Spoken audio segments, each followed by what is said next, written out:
मैं इस हरियाणा की ऐतिहासिक पावन भूमि को नमन करता हूं। ये वो भूमि है जहां भगवान कृष्ण ने आके खुद जगत को गीता का ज्ञान दिया। ये वो भूमि है हरियाणा की कि महात्मा गांधी जी के हत्यारे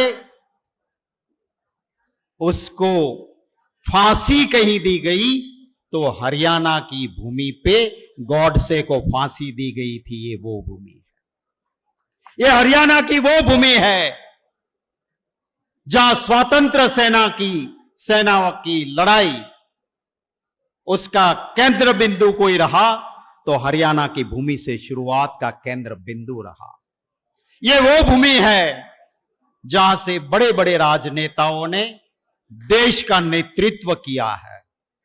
और सिर्फ भूतकाल भव्य है ऐसा नहीं, वर्तमान में भी पूरे देश में लोग याद करते हैं कि अगर किसी ने मुख्यमंत्री बनके अच्छे से अच्छा काम किया तो भूपेंद्र सिंह हुड्डा थे।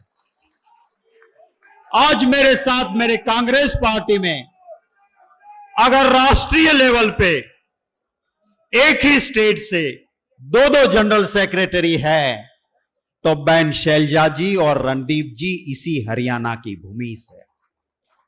हरियाणा के किसानों, जवानों और पहलवानों की राज्यसभा में कोई बुलंद आवाज है तो वो भी हरियाणा की भूमि से है, भाई दीपेंद्र हुड्डा।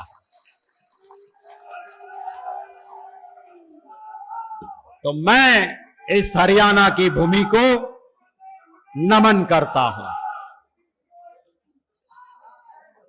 फर्क है भैया, जरा दिल और दिमाग लगा के सोचना। एक कांग्रेस पार्टी है, शासन में नहीं है, फिर भी लोगों के बीच जाती है और कहती है कि आपकी समस्या है तो बताओ हमें, हम आवाज उठाएंगे। ये कांग्रेस पार्टी है। और दूसरी एक बीजेपी है, सरकार में है, सरपंच लोग जाते हैं, वो तो लोगों के में नहीं आते हैं, सरपंच सामने से जाते हैं कि हमारी बात सुनो, तो वहां पे लाठी चलाई जाती है सरपंचों पे, वो भारतीय जनता पार्टी है। ये फर्क है।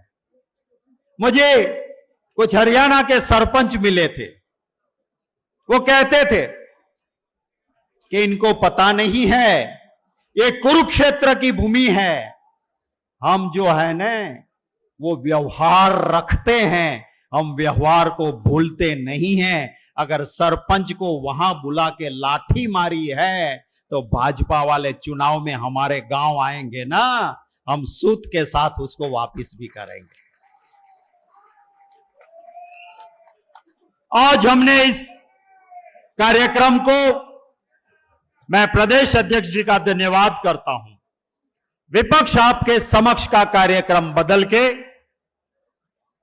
जय भारत सत्याग्रह जनसभा में परिवर्तित किया है। क्यों किया है?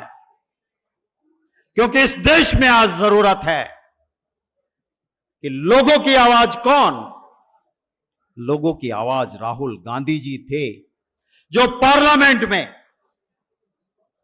मोदी से आंखों में आंख मिला के कहते थे कि देश पूंजीपतियों या चंद उद्योगपति का नहीं है, ये देश किसानों का है, ये जवानों का है, ये पहलवानों का है, ये आम लोगों का है। वो कहने वाले कोई थे, राहुल गांधी।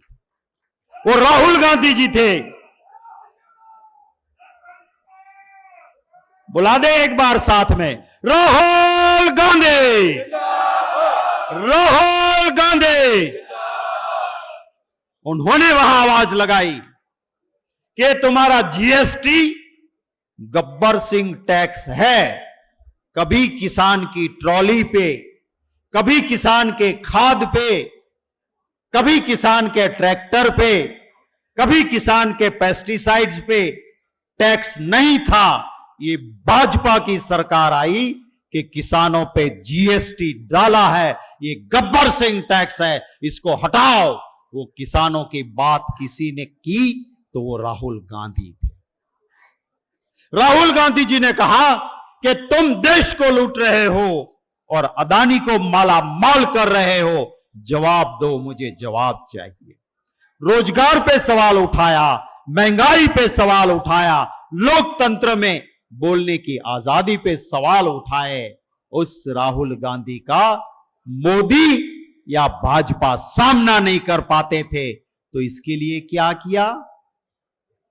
कर्नाटका में बोले थे, जिसका कोई जुरिडिक्शन नहीं, सूरत में जाके केस चलाते हैं, 2 साल की सजा करवाते हैं। अरे सूरत में चलाना है तो क्रिमिनल प्रोसीजर कोड 202 के तहत इंक्वायरी होनी चाहिए। सुप्रीम कोर्ट के जजमेंट थे, इंक्वायरी नहीं की।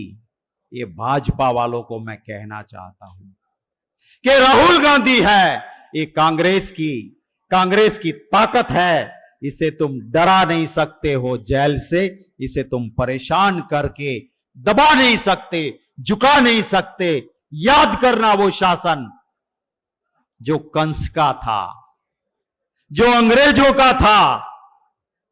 अगर किसी को परेशान करने से या जेल में डालने से शासन सलामत रहता, तब तो कंस का रह गया होता, तब तो अंग्रेजों का रह गया होता। मैं शासन व्यवस्था की बात करता हूं, वरना मीडिया वाले चला लेंगे कि मोदी को कंस कहा। मैं किसी इंडिविजुअल के कंस पे नहीं, वरना डाइवर्ट करेंगे अटेंशन। मैं शासन व्यवस्था ना कंस की ना अंग्रेज की, सच को परेशान करने से या जेल में डालने से सलामत नहीं रही थी, तो ये भाजपा की कहां से रहेगी। मैं ज्यादा वक्त नहीं लेना चाहता हूं, क्योंकि हमें हुड्डा साहब को सुनना है। मैं आप सभी का फिर से दिल से धन्यवाद करता हूं। आपका प्यार और मोहब्बत है। सरकार कांग्रेस की बनेगी, यहां आपके आशीर्वाद से बनेगी। और सिर्फ शासन लेना वही कांग्रेस का काम नहीं है। दिल से सेवा होगी हरियाणा की जनता की, यहां के लोगों की। इन्हीं लफ्जों के साथ आप सभी ने जो प्यार से यहां हम आ रहे थे, रास्ते जाम थे, लोग पहुंच नहीं पाए, इतनी तादाद में आप आए, आप सभी का बहुत बहुत धन्यवाद। आप सभी को बहुत शुभकामनाएं। जय हिंद।